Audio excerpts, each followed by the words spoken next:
नमस्कार।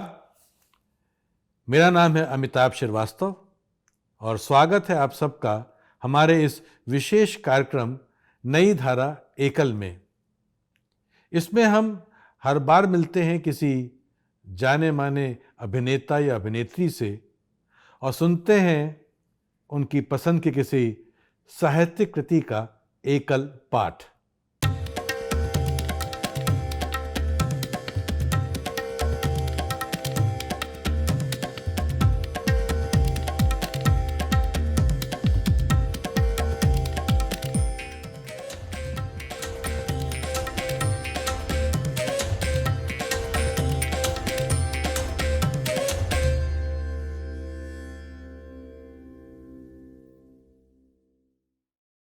हमारे आज के अभिनेता हैं विपिन शर्मा। विपिन शर्मा जी ने 1983 में राष्ट्रीय नाट्य विद्यालय से 3 वर्षीय डिप्लोमा पूरा किया और उसके बाद ये चले गए भोपाल। वहाँ पर भारत भवन में स्थित मध्य प्रदेश रंगमंडल से जुड़ गए। अगले 2 साल वहाँ काम किया और वापस दिल्ली आ गए। दिल्ली आकर के वहाँ की एक विख्यात नाट्य संस्था संभव से जुड़े। उसमें कई नाटकों में अभिनय किया, कुछ का निर्देशन किया और कुछ सालों बाद आप चले गए कनाडा। कनाडा में ही आपने माइजनर की जो अभिनय प्रणाली है उसकी ट्रेनिंग प्राप्त की और आजकल वो उसे सिखाने का भी काम करते हैं। सन 2006 में कुछ देश की याद और कुछ यहाँ वापस आकर काम करने की इच्छा उन्हें हिंदुस्तान वापस ले आई और उन्होंने यहाँ पर कई सारे फिल्में की हैं, कई टेलीविज़न के प्रोग्राम्स किए हैं। आज विपिन जी हमारे लिए एल्बेर कामू के मशहूर उपन्यास द आउटसाइडर, जिसका कि हिंदी अनुवाद किया है राजेंद्र यादव जी ने, उसके एक अंश का पाठ करेंगे।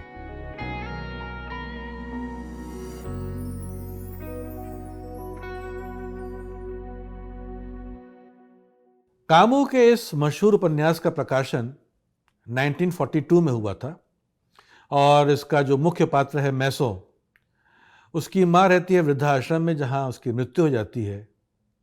कुछ इस खबर से और कुछ अल्जीरिया की गर्मी और रेत से परेशान हैरान मैसो समुद्र तट पर एक अजनबी अरब व्यक्ति का कत्ल कर देता है और अदालत में अपने इस जुर्म को स्वीकार भी कर लेता है। उसके आसपास के लोग इस बात से बहुत परेशान हैरान हैं कि मैसो को अपनी माँ की मृत्यु का ज़रा भी दुख नहीं है, लेकिन उस अजनबी अरब व्यक्ति के लिए उसे बहुत दुख है। अदालत मैसो को फांसी की सज़ा सुनाती है।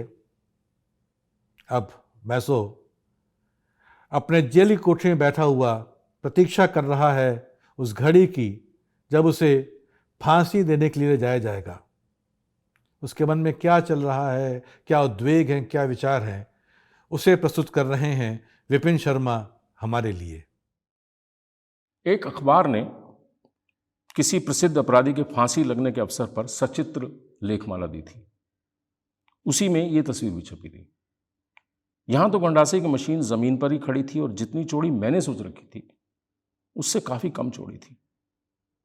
मुझे तो मशीन में भी ऐसी कोई खास बात नहीं लगी थी। मुझे देखकर भी बड़ा अजब लगा कि अभी तक इस मशीन का मुझे ख्याल क्यों नहीं आया। उस तस्वीर में जिस चीज ने सबसे ज्यादा मेरा ध्यान खींचा था वो थी गंडासे की मशीन की साफ सुथरी शक्ल। उसका चमचमाना और बनावट की सफाई देखकर किसी वैज्ञानिक प्रयोगशाला के यंत्र की याद आती थी।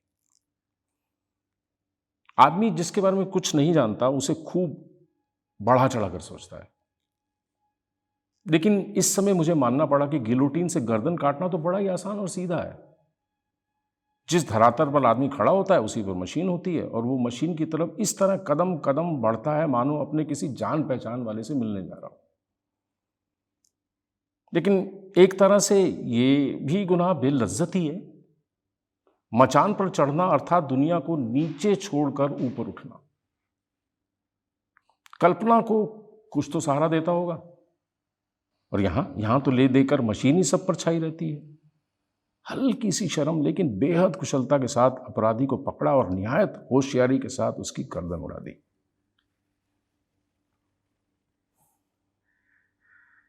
उषाकाल का समय और मेरी अपील, ये दो बातें और थी जिनका ख्याल हमेशा मेरे दिमाग में चलता रहता था।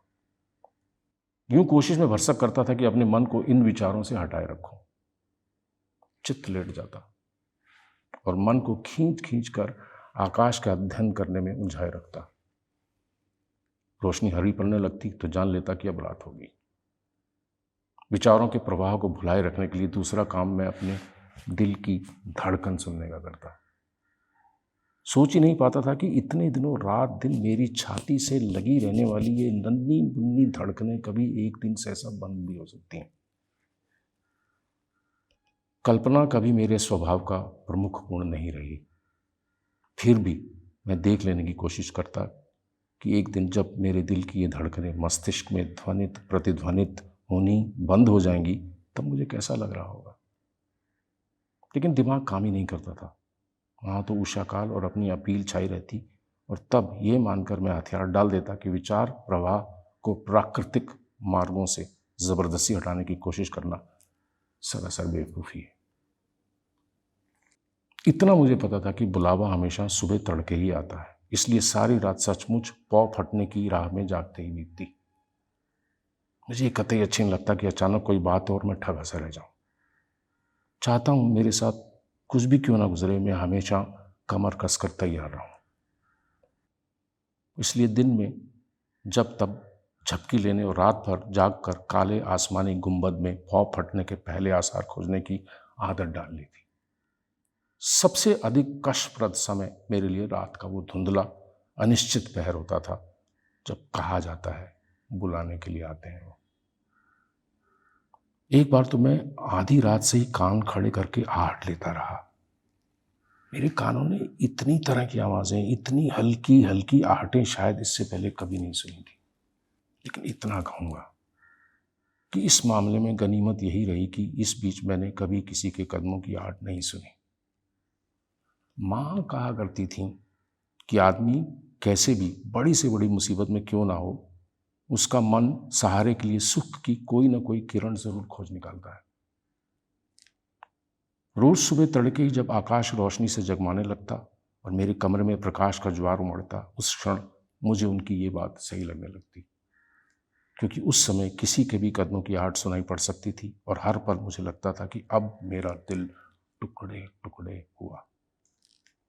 पत्ता भी खड़कता तो मैं दौड़कर दरवाजे के ठंडे ठंडे खुरदरे काट से कान लगाकर सुनने लगता कि कहीं कोई आ रहा है क्या, और इस आहट को ऐसे ध्यान से सुनता कि कुत्ते जैसी जल्दी जल्दी हाँफती खुर खुर करती अपनी ही सांस सुनाई देने लगती। लेकिन जैसे तैसे आखिर ये समय भी बीतता, मेरी छाती फटने फटने को होकर भी रह जाती और मुझे सांस लेने के लिए फिर 24 घंटे का मध्यांतर मिल जाता। अब शेष सारे दिन दिमाग में अपील की बात चला करती। जो कुछ हाथ में था उसके देखते हुए उसी के भीतर से ज़्यादा आशा दिलासा सूंत लेने की दृष्टि से मैंने एक तरकीब सोच निकाली। मैं पहले बुरे से बुरे परिणाम को सोचता और फिर आगे बढ़ता। जैसे मान लो मेरी अपील खारिज हो गई, यानी अब तो मरने के सिवा कोई चारा नहीं, अर्थात औरों से पहले बिस्तर समेटना होगा। यही मैं मन ही मन अपने को चेतावनी देता, मगर इसे तो बच्चा बच्चा जानता है कि जिंदगी जीने के काबिल है ही नहीं। और तब मैं जरा ऊपर उठकर देखता तो लगता कि आदमी 30 की उम्र पर मरे, 70 की उम्र पार करके मरे, उससे क्या फर्क पड़ता है। दूसरे स्त्री पुरुष तो बने रहेंगे, दुनिया जैसी चलती है चलती चली जाएगी। दूसरे मरूं आज या आज से 4 साल बाद, मरना तो है ही एक दिन। लेकिन जाने क्यों इस प्रकार के चिंतन से जैसी शांति मिलनी चाहिए थी उतनी नहीं मिलती थी। जिंदगी के जितने वर्ष जी और भोग कर काटे हैं उनका ख्याल ही दिल में हुक पैदा कर देता था। खैर, इस पर तो मैं मन को तर्क वितर्क करके समझा लेता। सोचता मान लो एक दिन मेरी उम्र पूरी हो गई और मौत ने मुझे चारों ओर से घेर लिया, तब क्या होगा। अच्छा, जब यही तय है कि मौत से कोई छुटकारा नहीं है तो फिर मृत्यु का रूप चाहे कोई भी हो, परिणाम तो वही है। अस्तु मुझे अपने अपील खारिज होने को हर तरह से तैयार रहना चाहिए।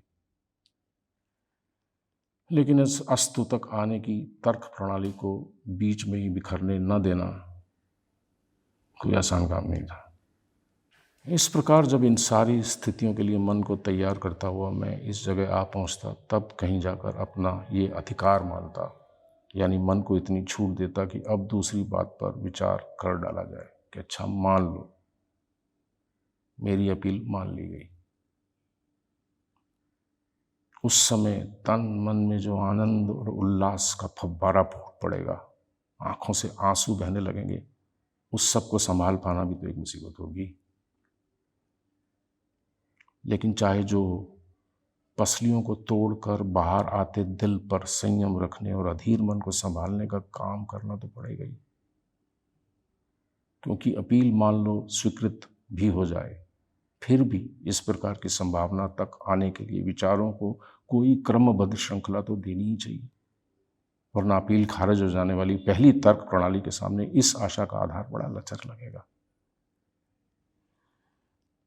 इस प्रकार जब इस तरह मन को समझा लेता, तब कहीं जाकर मन को शांति मिलती। शांति मिलती तो सही, यही गनीमत थी।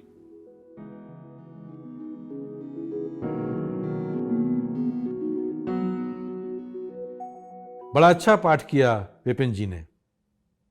वैसे इस उपन्यास को संभव ने दिल्ली में प्रस्तुत किया था 1985 में, और उस प्रस्तुति में विपिन जी ने कोई दूसरा ही किरदार निभाया था, लेकिन उन्होंने हमारे इस कार्यक्रम के लिए इस उपन्यास को चुना ही इस अंश को चुना जो किसी दूसरे किरदार का है। जब उनसे पूछा गया कि आपने ऐसा क्यों किया है, तो उनका जवाब था, पादरी का पूरा एक डिस्कशन है, weather he believes in God और नॉट, वो सब है, और कि उसको माफ़ी मांग लेनी चाहिए, वो सब, वो पीस पे भी मेरा ध्यान गया था। पर मुझे ये पीस में एक चीज़ बहुत अच्छी लगी कि इसमें जो एक ऐसे समय में जहाँ वो उसको पता है कि कभी भी मर सकता है, उस समय का जो एक के बारे में जो उन्होंने बात की है, वो बहुत कमाल की है। क्योंकि ऐसे समय पे जहाँ पे कभी भी डेथ हो सकती है, ऐसे समय में अपने आप को स्ट्रांग बनाना या अपने आप को स्ट्रांग रखना, या कैसे सेंसेस इतनी हाइपर, इतनी इस लेवल पे चली जाती हैं कि मतलब he is able to hear every small little sound. वो जो एक अपने अंदर अपने छिपने जैसी एक मतलब डर की एक जो डिस्क्रिप्शन है, बहुत कमाल का है। वो दिमागी तौर से उसको एनालाइज करने की कोशिश कर रहे हैं कि मतलब मरना सबको है, लेकिन अल्टीमेटली वो जो फियर ऑफ डेथ है वो इतना पावरफुल है कि उससे बच नहीं सकते आप। वो मतलब वो हम सब में बहुत इनहेरेंट है। मरने का डर जो है वो बहुत बड़ा डर, सबसे बड़ा डर उसी को बोलते हैं। वो बोलता भी है कि मेरे को वो जितना जीवन बिता चुका हूँ, उसको याद करके जो मेरे मन में हुक उठ रही है, वो उसको कैसे संभालूं। तो मरते समय जीवन की इतनी बढ़िया बात, वो मुझे लगता है कि इसका सबसे अच्छा पहलू है।